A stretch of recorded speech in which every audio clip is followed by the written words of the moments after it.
What's up, guys? I am back to bring you your recap on Love and Hip Hop Season 8, Episode 14, and this is titled St. Maarten Part 2.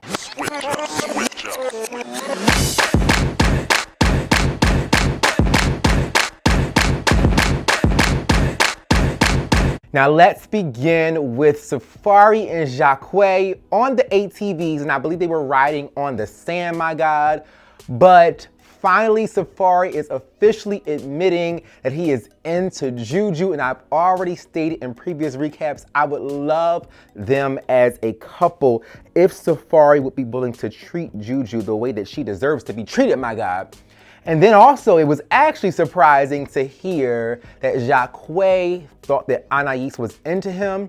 So I knew that this was a setup for something that was going to happen in the storyline of this episode, my God. Next, we did get to see Remy still in New York, stating how she wished she could have been in St. Maarten to help the less fortunate and the people who were victims of the hurricane, my God.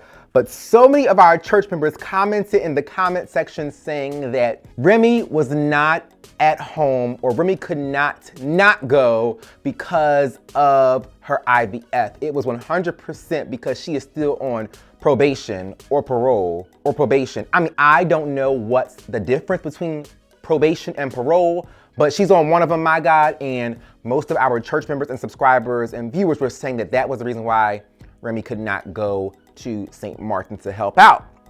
But we did get to see that she was filming her video for the song that she has with Lil' Kim, which is the title track, or maybe not the title track, but the first track that's being released on her upcoming album, Some Kind of Winters and Some Kind of Summers, my God.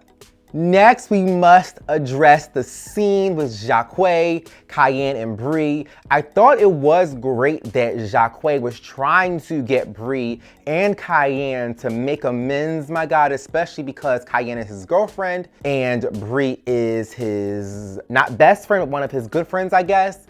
And so it was a great idea, but I think with people who have so much animosity or negativity towards each other, it would be good to give them a heads up. So I knew that it caught Cayenne off guard because she was the last one to come into the scene, as well as it also caught Bree off guard, my God. But as they were going back and forth, and Cayenne's issue was that Bree, was on social media talking about her, making posts about her, making mention of how did this girl get pregnant and so on and so forth. I gagged when Bree was claiming that she did not make those posts or did not post about her or talk about her on social media, but baby VH1 had those damn receipts, my God. They had them ready for us, and I love when we watch reality TV shows and they pull back the receipts, because a lot of times we have viewers who are arguing back and forth trying to recollect if that was actually true or not, but they had the damn receipts. Then when Cayenne made Bree swear on her grandmother, my God, that she did not talk about her on social media, and Bree said, on my grandmother. My God, when Cayenne's ass said, well, then buy your grandmother some flowers because she's about to die. I said, see, this is what I've been saying every episode. I loved and liked this girl, her first episode on this show, but now she is just becoming an evil bitch. And I know that it could be because of some of her issues growing up or what she's been through, my God. But y'all can't convince me that this is not who she really is at this particular point in time in her life, because she keeps resorting back to these negative, nasty little places that are very uncalled for. Even Jacques mentioned in his confessional during this scene that this is no different than when Cayenne turned up on Sophia out of nowhere, my God. There was no reason for her to go as deep as talking about or suggesting that someone's grandmother was going to die, especially one, because Bree's grandmother is actually sick. And then Jacques is close to Bree, so it's probably like a mother figure, or at least someone that he respects. So Cayenne, in a sense, disrespected Jacques and Bree, my God. Then I truly gagged when Bree's ass picked up that table, my God, and then she began to throw it and push it towards Cayenne. My first thought was, we've seen shaking the tables, we've seen turning tables, but we've never seen a table flipped up on somebody's ass, my God, and Cayenne deserved it, and you guys know that I don't condone violence. but it was just crazy how the scene escalated, even with Cayenne's negative energy, then getting upset that Jacquet did not support her nor have her back, and her being wrong because he told her, you are 100% dead wrong for that. That was entirely and completely too far, my God. And as I've stated, Jacquet said that this reminds him of the Sophia situation, and he is totally embarrassed, and he should be. And I just could not believe that Cayenne lost her damn mind, all because Jacquet would not agree with her BS. Next, let's address the meetup with Cayenne and Mariah Lynn. I was so impressed with Mariah Lynn's maturity because she is typically the loyal chick and loyal to a fault, loyal to the point where she will not call her friends out on being wrong, just as she has not called out Bianca for her wrongs and more so just jumped on the bandwagon and supported and defended her. But in this scene, we saw a more mature Mariah Lynn, my God, because she definitely told Cayenne that she was 100% wrong for talking about that girl's mother. That was just too far. And so props to Mariah Lynn for being an adult and being mature to be able to call her friend out and tell her that she was dead wrong.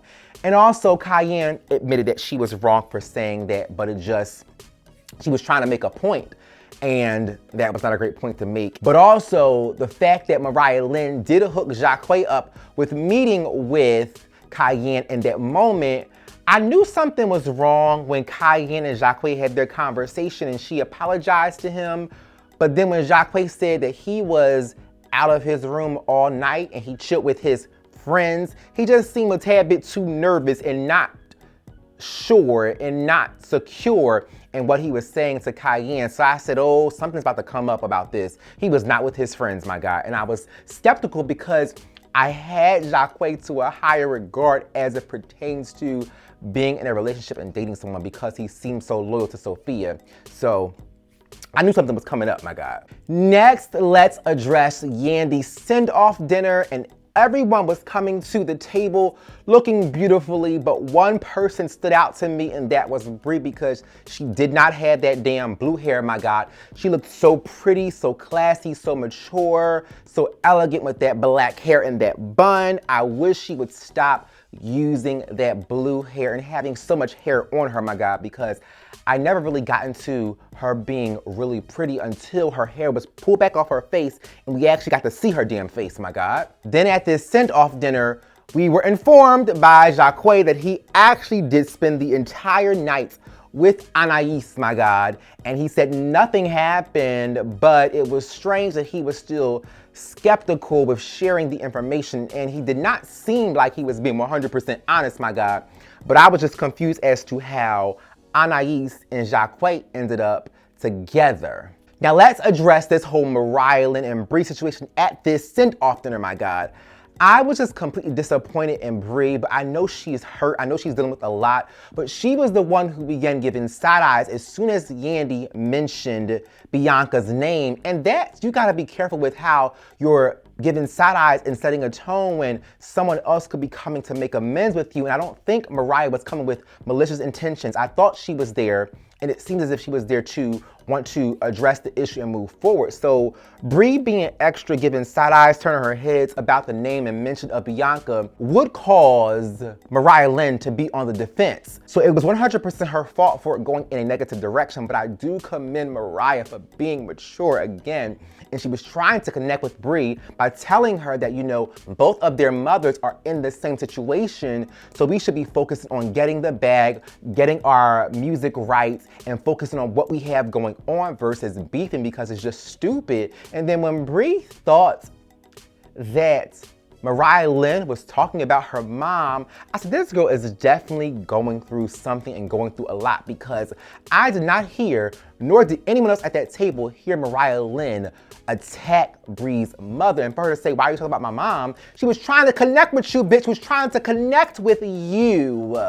Then Brie was taking low blows when Mariah said that our mothers are the same. And then she said that, oh, my mother's clean. I'm like, Bree girl, this could be a moment to reconcile, and you're effing it up with this shady comments that are so unnecessary. She was just saying we should all be focused on the health of our mothers, my God. But it was great that Yandy was able to bring that spirit of confusion, my God, under subjection, and she clarified for Bree, like, girl, no, this is not what's going down. That's not what she meant. And I was glad that they were able to apologize, make up, put the beef aside. They did say that they did not have a beef with each other at all to begin with. Bree said she was a little bit hurt that Mariah Lynn did not stay out of it, my God. But they apologized, they moved on, and Mariah Lynn confirmed that there is no beef, although she knows that Bianca is going to have an issue with her making amends with Bree, my God. Now let's address being back in New York. Rich gave Jacquay a hug, my God. I thought he was gonna punch him in the face, but he gave him a warm embrace when he found out that Jacquay was in a room overnight smoking with Anais. But I guess that helped Rich feel like that Anais was off of his bandwagon and no longer his responsibility. So he was cheering him on like a true leader of the Creep Squad would, my God. And I told y'all, Safari's ass is the messy man of the Love and Hip Hop franchise, because I think he is the only man that carries the bone in the entire franchise. The only man, because he is the reason why it even came up that Jacquay was in the room with Anais. Next, the discussion between Remy and Mariah Lynn. I love that Remy is showing herself mentoring and schooling these young chicks, my God, because she is still skeptical about working and doing the track for Mariah Lynn, and rightfully so, because Remy has a lot to lose at this point. She has been given a second chance, and she cannot lose nor miss this chance. So she is being very cautious about who she surrounds herself with, especially Mariah Lynn, who always ends up in fights and arguments and beef and drama. And I do agree with and understand what Remy said, that how can I bring the song or track to my team, my management team, for clearance when they see it and know that this is a girl who is always fighting or causing or in drama, my God. But I did see a softer, better side of Mariah Lynn. She did seem sincere. She did get called out by Remy for being so loyal to the point where she does not tell her friends that she's wrong. And even Remy said that Mariah Lynn has been this nice girl before, and she's seen this girl, so she's not too sure if this is gonna stick. And I'm not sure either, because we did see Mariah Lynn tone down a few times in the past, my God, and now she's back to this space of being crazy and extra and dramatic and causing issues and fighting. Well, I shouldn't say causing issues, but fighting, my God, and being aggressive and not focusing on her career. But it was great that Mariah has refocused herself, and hopefully she's back on track to really stay committed to securing the bag. And that was what she wanted to tell, I guess, and share with Bianca, like, we have to be focused on securing the bag. Next, let's address the scene in the park where Jacquay finally has to tell Cayenne that he was in a room overnight with Anais, and also admit that he lied because he did say that he was with his friends, his homeboys, my God. So outside of them being in the bed together, I think we all gagged when Jacquay said that Anais showed him her coochie. Now this is getting in a very hoish space for Anais's ass, because it's just like she doesn't care who the man is. She don't care if you're ugly, light, dark, cute, beautiful, pretty, tall, short. She will show you her coochie and give you some, my God.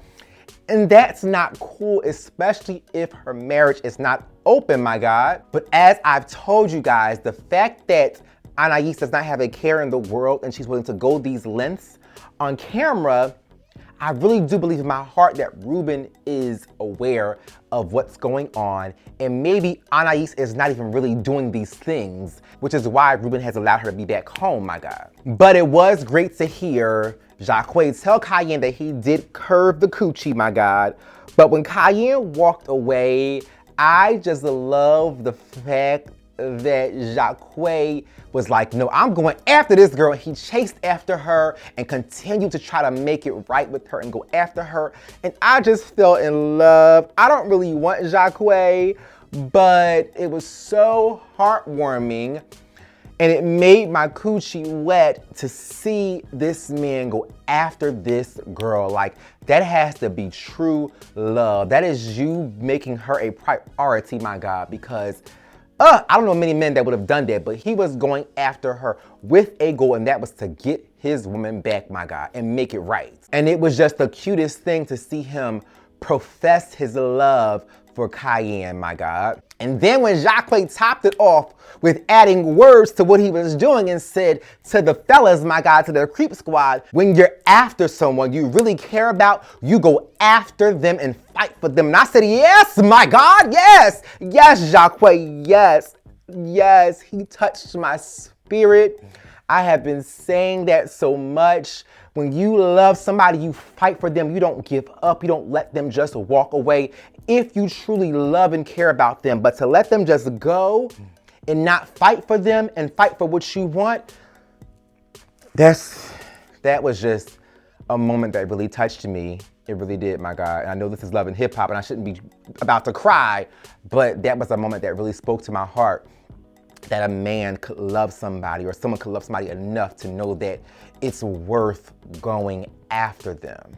Also, it was great that Cayenne did not let him off easy, but it was still not too harsh. It was a very cute way. She was not distant, but curving him just a tad bit, enough for him to know that he can get the coochie again and he can make it right, because even she said, no, you make it right without me. So it was a great moment for a couple. I like them together, but I want Cayenne to be the nice, loving, kind, respectful, non-confrontational Cayenne that I thought she was going to be, my God. Last but not least, Rich did have a health scare and is not taking his health issues seriously, which I thought he was, especially after he spoke at the diabetes event.